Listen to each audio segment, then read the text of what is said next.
Hello welcome friends to my YouTube channel. Hope you will doing good. And so today in this video we will discuss about class 12 English poem Aunt Jennifer's Tiger. आज हम इस poem को करेंगे और ये poem बहुत ज़्यादा ही interesting poem है। आप इस पोएम को अपने आसपास के एनवायरनमेंट से रिलेट कर सकते हो।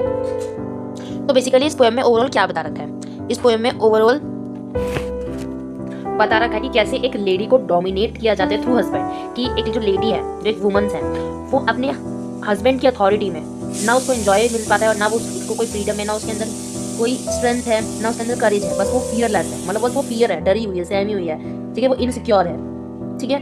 तो यहाँ पर हमें यही बता रखा है, ठीक है। तो हम एक लाइन करके पढ़ते हैं और उसको समझते हैं, ठीक है। Aunt Jennifer's tiger trends cross a screen, bright topaz denizens of a world of green. जो आंट जेनिफर्स, देखो आंट कौन है, आंटी है, जेनिफर्स उनका नाम है, ठीक है। आंट जेनिफर्स टाइगर, टाइगर कौन, शेर। फ्रेंड्स का मतलब होता है गूंदना, गूंदना की कूदना, कूदना क्रॉस स्क्रीन।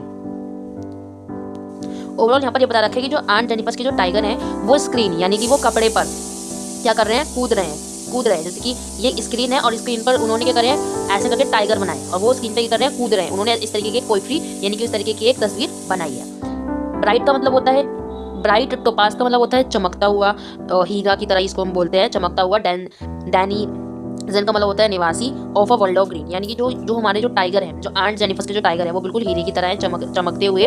और वो कहाँ के निवासी हैं, वो फॉरेस्ट ऑफ टाइगर, मतलब वो फॉरेस्ट में रहते हैं वो टाइगर, ठीक है, वहाँ के वो निवासी हैं। They do not fear the man breathing the tree, यानी कि जो वो टाइगर हैं वो नहीं डर रहे हैं किनसे, जो ट्री के नीचे बैठे हैं। दे डू नॉट फियर यानी कि उनको डर नहीं लग रहा, वो डरते नहीं है। कौन, आंट जेनिफर्स के टाइगर, जो उन्होंने अपनी तस्वीर अपनी स्क्रीन पर बनाए हैं।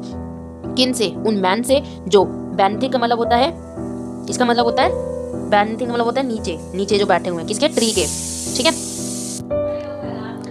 दे pace in sleek chivalric certainty, देखो दे पेस का मतलब क्या होता है, इन सीक, देखो शिवलिक का मतलब होता है ब्रेव, सर्टेनिटी का मतलब होता है सिक्योरिटीज, यानी कि जो आंट जेनिफर्स के जो टाइगर हैं वो बहुत ज्यादा ब्रेव हैं, बहुत ज्यादा सिक्योरिटी है, यानी कि बहुत ज्यादा सिक्योर हैं, करेज है उनके अंदर, तो वो उनके टाइगर ये रिप्रेजेंट कर रहे हैं। आगे आंट जेनिफर्स की जो टाइगर है, ठीक है, मतलब आंट जेनिफर्स ने जो अपनी पोइट्री बनाई है, ठीक है ना, एक स्क्रीन बनाई है। आंट जेनिफर्स फिंगर, उस स्क्रीन को बनाते हुए, उस पोइट्री को, उस तस्वीर को बनाते बनाते जो उनकी फिंगर है वो फ्लेटिंग यानी कि कांप रही है। थ्रू हर वुल का मतलब है जब वो सुई को ऐसे ऐसे करके उसको पुल कर रही है। Find even the ivory needle hand to pull, ivory का मतलब होता है वाइट मटेरियल। जब वो उस निडल को पुल कर रही हैं तो उनके जो उनके हैंड है बहुत ज्यादा फ्लटिंग कर रहे हैं, निडल हार्ड टू पुल, बहुत ही ज्यादा मेहनत करने के बाद वो उन फिंगर्स को चला पा रही हैं, कहाँ पर, अपनी तस्वीर में, अपनी स्क्रीन पर, यानी कि जब वो उसको बना रही है, ठीक है। तो ओवरऑल यहाँ पर ये बता रखा है कि जब आंट जेनिफर्स अपनी जो टाइगर, जो अपनी जो तस्वीर है जब वो बना रही होती है तो उनके जो हैंड होते हैं वो बहुत ज्यादा कांप रहे होते हैं। क्यों कांप रहे होते हैं वो आगे बताया है। The massive weight of uncle wedding band sit heavy upon aunt Jennifer's hand, यानी कि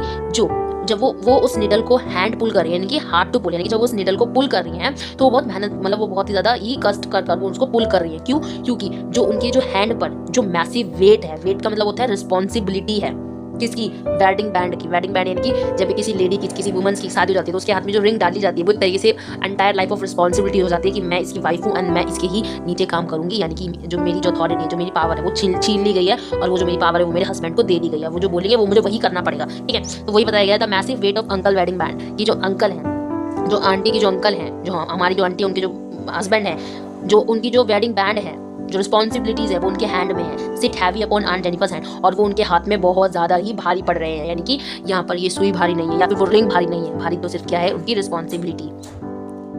आगे, when aunt is dead, her trifling hand will die, still ring with the ordeal she was master by। देखो जब जो aunt है, aunt यानी जब वो आंटी है, जब वो मर जाएंगी तो जो उनके जो हर ट्रैफिक डरे हुए जो हाथ हैं जब वो भी मर जाएंगे, जब वो भी थम जाएंगे, रुक जाएंगे, जब मतलब आंट जेनिफर्स जब आंटी जब उनकी रात हो जाएगी तो जिनके हैंड हैं वो क्या हो जाएंगे, बहुत मोशनलेस हो जाएंगे, मतलब उनमें कोई मूवमेंट नहीं होगा। तब भी स्टिल रिंग विद ऑर्डिल, ऑर्डिल का मतलब क्या होता है यहाँ पर हमारा, डिफिकल्टी, रिस्पेक्ट न करना, ठीक है, कठिन परीक्षा देना। शी वॉज मास्टर बाय, यानी कि जो उन्होंने अपनी पूरी जर्नी, अपनी पूरी लाइफ में जो उन्होंने मास्टरी कर रखी थी कि चीज़ की, रिस्पॉन्सिबिलिटीज़ का जो बोझ उन्होंने अपने सर पे रख रखा था, मरने के बाद भी वो रिस्पेक्ट ना मिलना, वो कठिनाइयों की परीक्षा देना अभी भी उनके पास ही होगा, मरने के बाद भी। वो कहाँ से रिप्रेजेंट करेगा, उनके हैंड में लगी हुई जो रिंग है वो वहाँ से रिप्रेजेंट करेगा कि हाँ ये जो आंटी हैं ये इनकी शादी रखी है और उनके हस्बैंड ये हैं, और सब कुछ उनके नाम से ही चलेगा, उनके हस्बैंड के नाम से, यानी कि मरने के बाद भी उन्हें डोमिनेट किया जाएगा। रिप्रेजेंट क्या करेगी, उनकी ring. The tiger in the pen that she made, यानी कि जो टाइगर है, जो उन्होंने अपनी स्क्रीन पे, जो उन्होंने अपनी पोइट्री पे, यानी कि जो उन्होंने तस्वीर बनाई थी टाइगर की, will go to pressing proud and unafraid. तब भी जो उन्होंने जो अपने डरे हुए सहमे हुए जो हाथों से जो उन्होंने तस्वीर बनाई थी, वो क्या शो करेगा? वो मूविंग विद हायर, वो क्या शो करेगा? वो फियरलेस शो करेगा, वो स्ट्रेंथ शो करेगा, वो फ्रीडम शो करेगा, वो करेज शो करेगा। क्या? जो उन्होंने तस्वीर बनाई है किसकी? टाइगर्स की। वो अनफ्रेड है, वो प्राउड करेंगे अपने ऊपर, मरने के बाद भी वो टाइगर इस तरीके से उछलेंगे कि वो फियरलेस है, वो बिल्कुल बहुत ज़्यादा खुश है। मूविंग विद हायर, यानी कि वो बहुत एनर्जेटिक है, वो बहुत मूविंग विद हायर, यानी कि वो एनर्जेटिक है और वो उनके अंदर कोई भी तरीके का फियर नहीं है। So that's all the poem the art and first tiger. Thank you so much. If you like the video, so you can like my videos, otherwise not.